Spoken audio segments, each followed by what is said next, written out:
Na aula de hoje, nós vamos ter uma questão um pouco diferente. A aula de hoje vai ser uma aula de revisão dos assuntos que discutimos nas últimas duas aulas.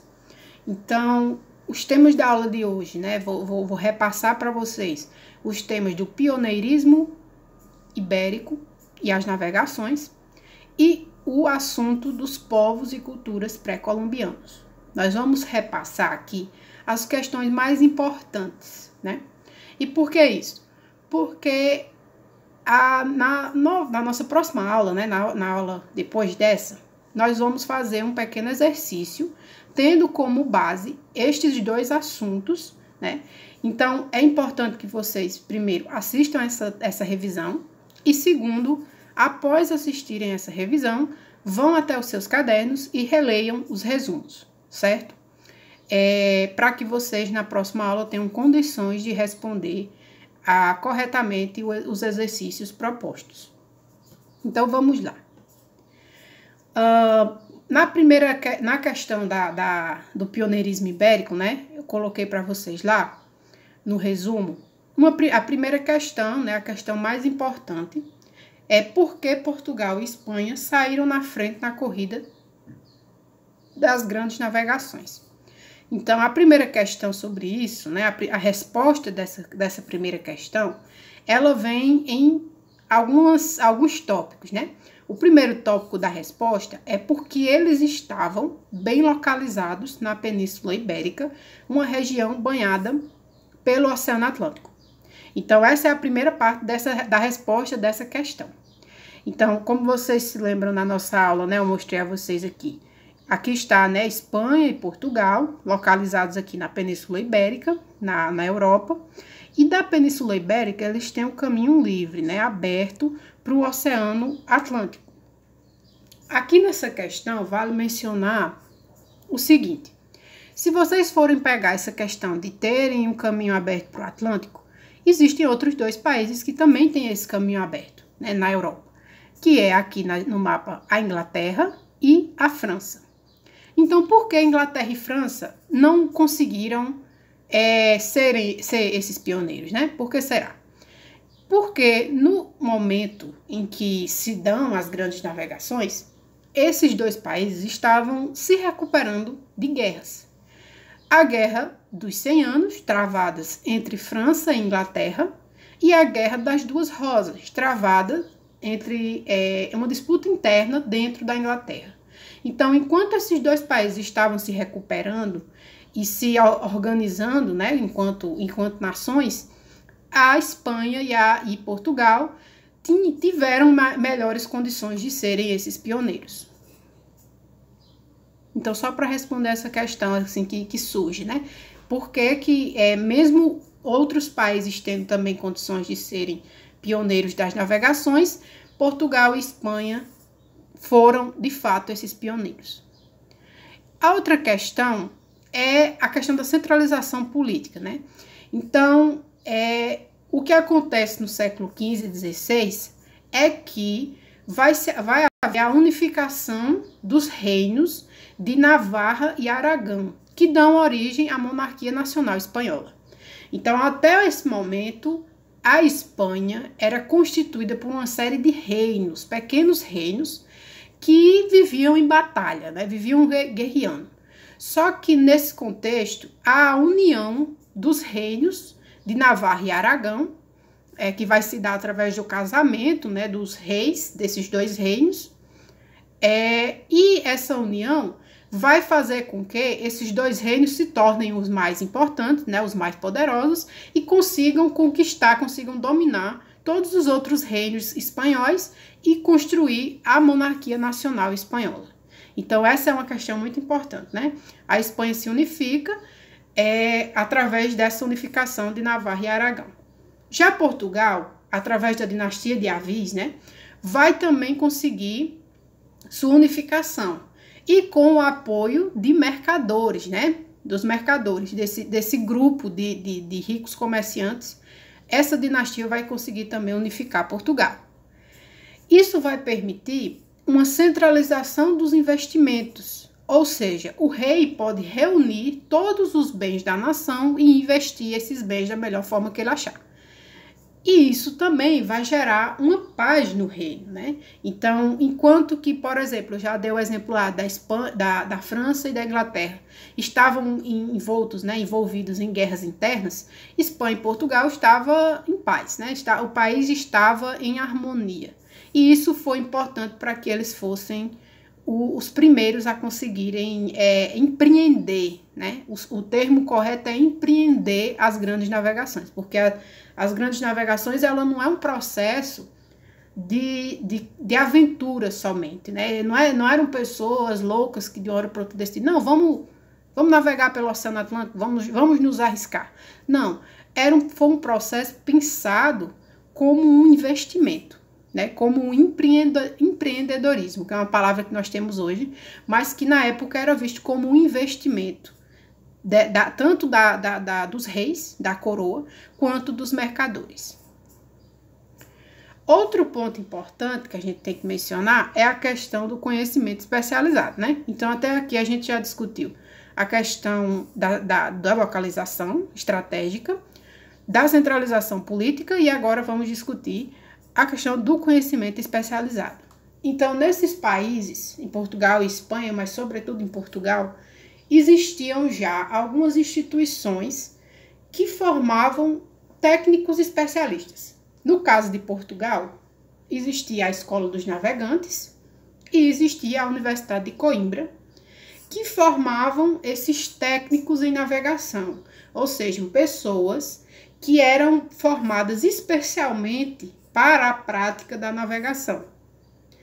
Essas pessoas tinham, então, o domínio de novas tecnologias na navegação, que iam da bússola até a caravela.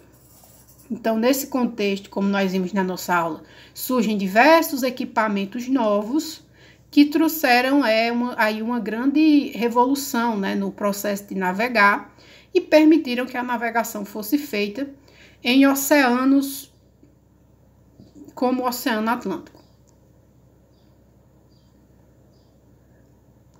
E aí, a outra questão importante que devemos mencionar é a questão dos grandes comerciantes, dos mercadores.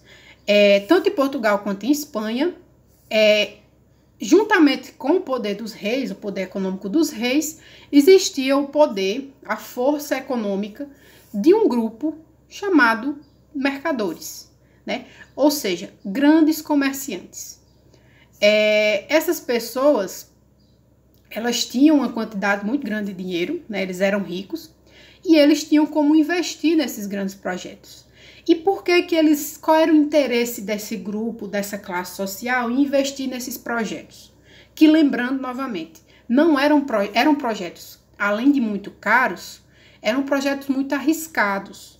Porque, como nós vimos na nossa aula lá sobre a dura vida, né, dos navegantes dos séculos XV e XVI, a ida, né, a viagem marítima nesse contexto, nesse período, ela não era nada segura.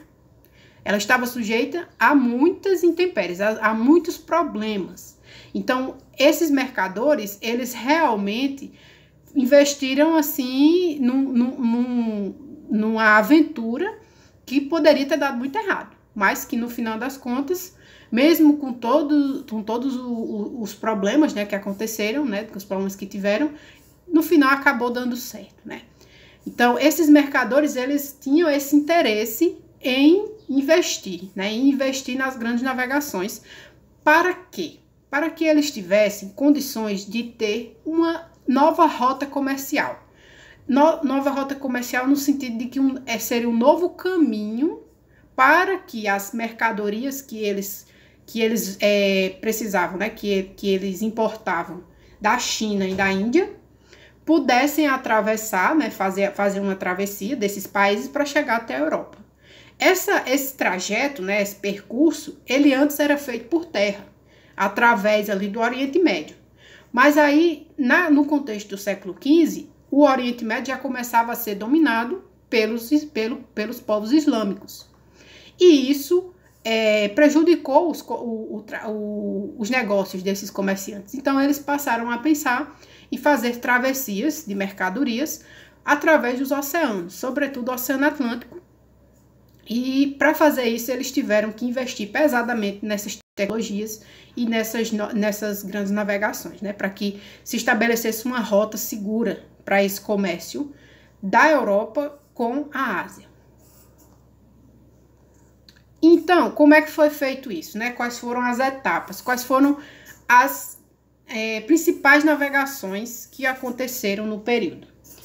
A primeira, a mais importante delas, em 1415, a chegada dos portugueses no porto de Ceuta, na África. Esse porto era um porto dominado por islâmicos e que foi, né, invadido e foi tomado para os portugueses. Então, isso facilitou muito as próximas viagens pelo Atlântico, porque Ceuta passou a ser um ponto de descanso e de reabastecimento dos navios portugueses nas suas viagens transatlânticas, digamos assim. Em 1419 a 1427, acontece a exploração do arquipélago dos Açores e da Ilha da Madeira, né, que são dois conjuntos de ilhas que vão servir como novas terras, né, para retirada de recursos naturais. Se vocês lembrarem bem, Espanha e Portugal são localidades muito pequenas, né, são países pequenos, comparados, obviamente, com outros países da Europa. E eles estão ali, né, na Península Ibérica, e tem poucos recursos, né? Possuem poucos recursos naturais. A Madeira é um exemplo disso, né? Então, quando eles chegam nessa ilha, inclusive, esse é um dos motivos pelos quais a Ilha da Madeira tem esse nome, né? Porque eram lugares que os portugueses, né, depois que encontraram, passaram a ir buscar recursos, buscar madeira, buscar toda uma série de recursos naturais que eles não tinham disponíveis na península, no seu território. Então, por isso, essa descoberta, essa exploração foi muito importante também. Em 1488, o Bartolomeu Dias, que era um navegador italiano, mas que se naturalizou, né, se naturalizou espanhol, se eu não me engano, ele ultrapassa o Cabo das Tormentas e estabelece uma nova rota marítima para as Índias, ao contornar a África. O Cabo das Tormentas é a parte, né, finalzinho da África, a pontinha ali da África, que era uma região ali do Oceano Atlântico onde tinham muitas tempestades. Então, normalmente, os barcos naufragavam no Cabo das Tormentas. Então, através dessa viagem do Bartolomeu Dias, se passou a ter uma nova rota marítima para as Índias. Então, isso foi extremamente importante, porque era isso que os portugueses e espanhóis queriam e era isso que os mercadores queriam, né? Essa nova rota comercial por mar. Em 1492, o Cristóvão Colombo chega à América. E isso é uma questão importante de ser diferenciada. É dito sempre que o Cristóvão Colombo descobriu a América. Mas, obviamente, ele não sabia que aquela terra que ele chegou, né, que ele aportou, desembarcou, seria a América. Ele acreditou inicialmente que era uma parte do continente asiático, não que era um novo continente. Então, isso é um entendimento importante que vocês devem ter. O Colombo, ele não descobriu a América. Ele apenas chegou no que depois seria descoberto como América. Então, é importante fazer essa distinção aí. Em 1498, o Vasco da Gama, que era um navegador português, chega à Índia através daquela rota marítima que o Bartolomeu Dias conseguiu traçar e estabelece novos acordos comerciais. Ele conseguiu finalmente concluir o projeto dos portugueses, que era fazer essa nova rota comercial para a Índia. Em 1500, o Pedro Álvares Cabral chega ao Brasil. Novamente, Pedro Álvares não descobriu o Brasil. Ele não entende que aquele lugar que ele chegou tinha a dimensão que ele tem. Então, ele chega e ele acredita que ele chegou na Índia, né, nas Índias. Ele confunde um pouco. Então, por isso que a gente não pode dizer que ele descobriu o Brasil nesse sentido, né? Porque ele não entendia que se tratava de outro lugar, de um pai, de uma terra nova. Ele acreditava que ele tinha chegado às Índias. Então, quem de fato descobre a América é o Américo Vespúcio, entre 1501 e 1503, porque o que é que ele faz? Ele realmente dá a volta no continente americano e ele percebe que se trata de um continente, de uma grande porção de terra, né, que compreende a América do Sul, a América Central e a América do Norte. E aí ele percebe, de fato, que não se trata nem de uma ilha, nem de parte do continente asiático, mas sim de um novo mundo. E é, inclusive, o Américo Vespúcio que dá esse nome. Então, a gente tem o antigo mundo, o velho mundo, que é a Europa, a África e a Ásia, e o novo mundo, que é a América, o novo continente.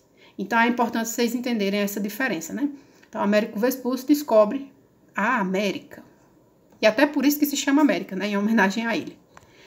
Agora, vamos dar uma passada rápida aqui em alguns pontos sobre as características dos povos pré-colombianos, né? Então, a localização. Onde estavam localizados esses povos?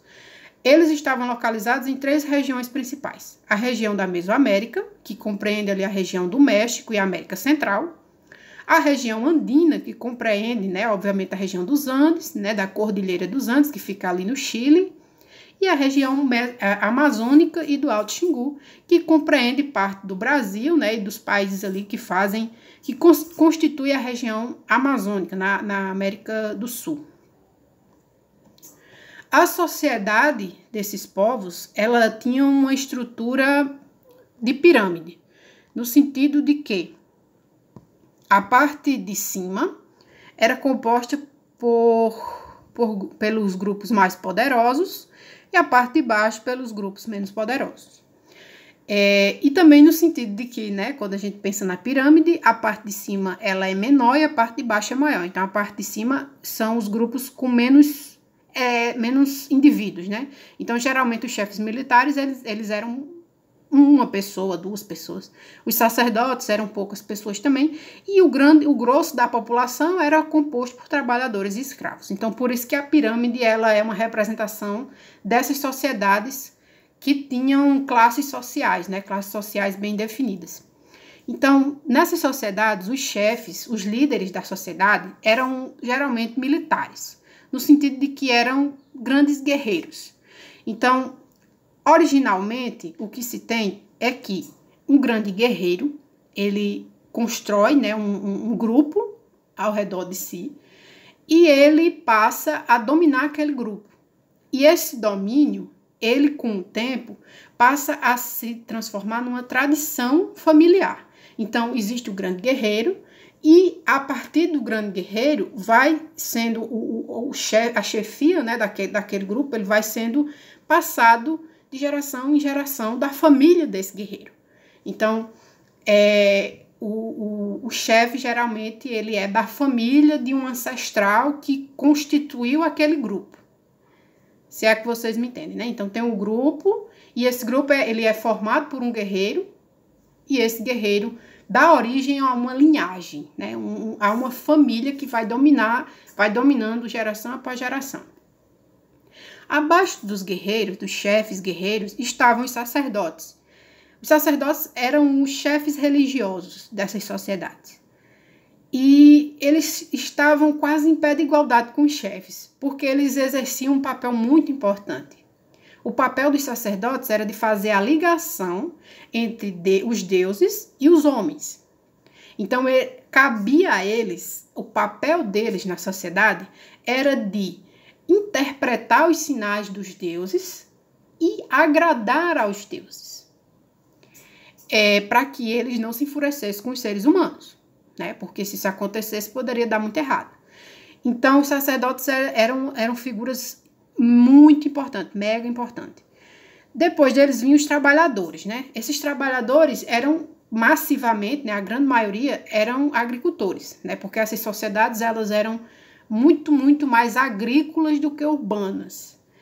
Muitas dessas sociedades que nós vimos nessa aula, elas não eram compostas por cidades. Apenas 3 principais tinham cidades, né? Que eram os incas, os maias e os astecas, que eram as sociedades principais que possuíam cidades, possuíam centros urbanos. E nesses centros urbanos existiam, obviamente, trabalhadores que construíam as cidades, né? Que planejavam, que construíam, né? Então existiam pedreiros, digamos assim. Arquitetos é um pouco forçação dizer, porque esse contexto, essa palavra nem existia na época, mas a gente pode chamar de artesãos. Então, esses trabalhadores englobam os agricultores e os artesãos, principalmente. E aí vocês podem pensar, mas onde estão os soldados? Não existia uma profissão para soldado. Tipo, você é apenas soldado. Quando existia uma guerra, um conflito, todos daquela sociedade iam guerrear, né? Então, dos chefes militares aos sacerdotes iam para a guerra, né? Como um grupo. E, no final, existiam os escravos, né? E escravos nessa sociedade, é importante a gente fazer uma distinção. Quando a gente pensa em escravo, muitas vezes, né, a gente pensa na escravidão dos negros no Brasil, né? A escravidão do século XIX, que é uma escravidão feita por um grupo que se considera superior racialmente a outro, né? Os brancos se consideravam, né, no século XIX, superiores racialmente aos negros e por isso se davam, achavam que tinham o direito de escravizá-los. No caso dessas sociedades pré-colombianas, não existia essa noção de superioridade racial. Era apenas um costume. Existiam guerras entre os grupos, eles viviam em constante combate, e quando um grupo vencia o outro, existia uma tradição que permitia que esse grupo, que foi derrotado, pudesse ser escravizado pelo grupo que o derrotou. Isso era aceito na sociedade, né? E entre os escravizados, geralmente eram escolhidos pessoas para os sacrifícios humanos, né? Que a gente vai entender aqui na religiosidade dos povos pré-colombianos. Então, a religião dos povos pré-colombianos, ela era majoritariamente politeísta, animista. Ou seja, eles acreditavam em vários deuses, e esses deuses eram representações das forças da natureza, como, por exemplo, o trovão, a chuva, o sol ou o vento. Entenderam? Então, esses deuses, eles precisavam ser constantemente agradados, né? E isso era o papel dos sacerdotes, agradar aos deuses. Para se agradar aos deuses, se faziam sacrifícios humanos, ou seja, matavam-se humanos, né? Pessoas matavam outras pessoas em rituais, para que o sangue, né? Geralmente o sangue dessa pessoa agradasse aos deuses. Esses sacrifícios, eles não eram feitos. É muito difícil a gente não associar isso a uma maldade, né? Você matar outra pessoa, sacrificar outra pessoa. Mas na religiosidade, né? Na crença deles, fazer esses sacrifícios era uma forma de manter o mundo em ordem. Como? Eles acreditavam, por exemplo, que se não fossem feitos sacrifícios humanos, o sol não nasceria novamente. Entenderam? Então, o sol só nascia todos os dias porque esses sacrifícios eram feitos. Para nós pode parecer um pensamento muito ridículo, né? O sol vai nascer independentemente de qualquer coisa.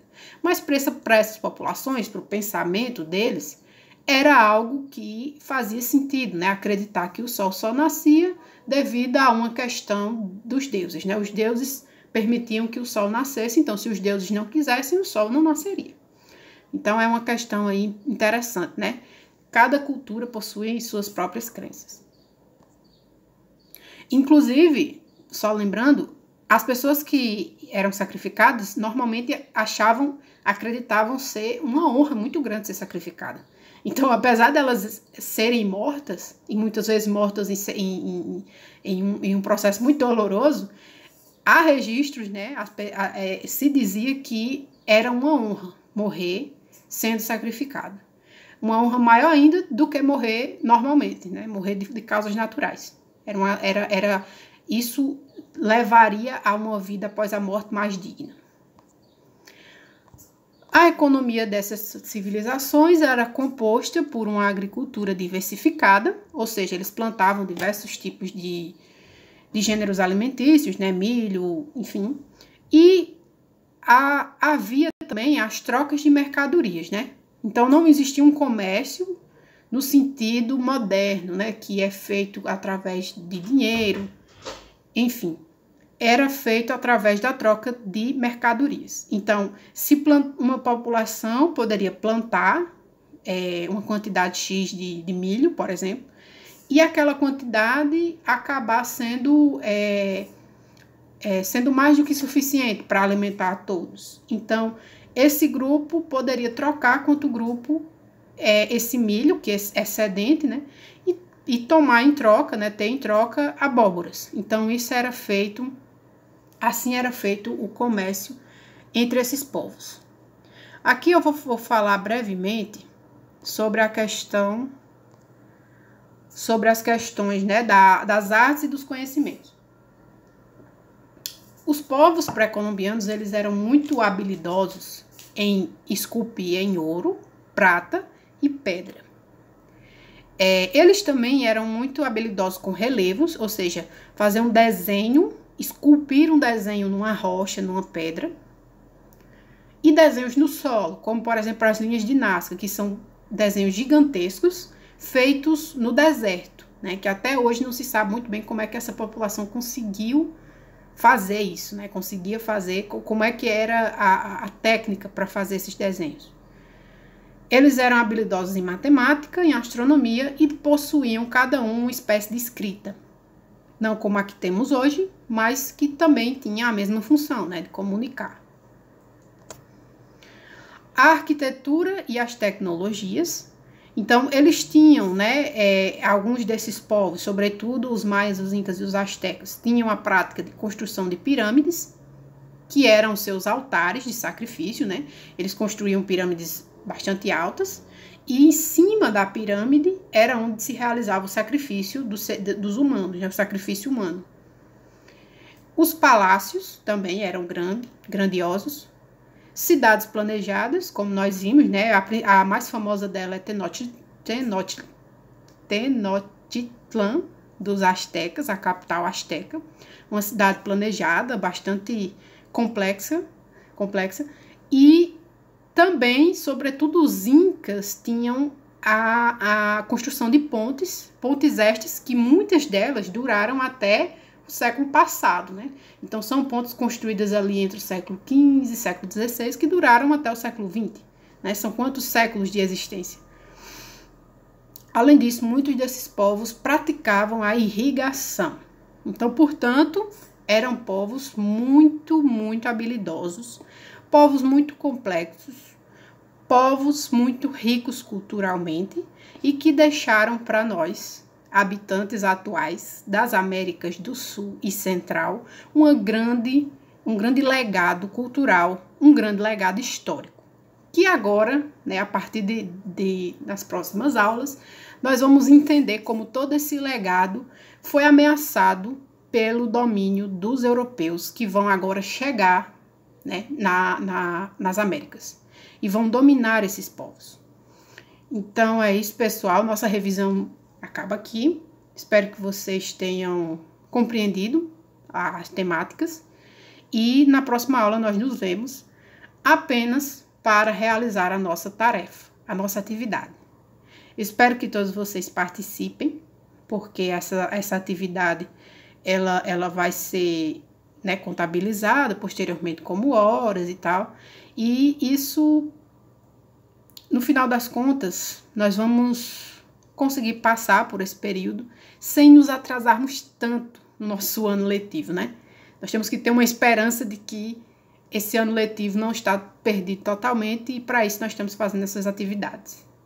Tá? É isso, pessoal. Até a próxima semana.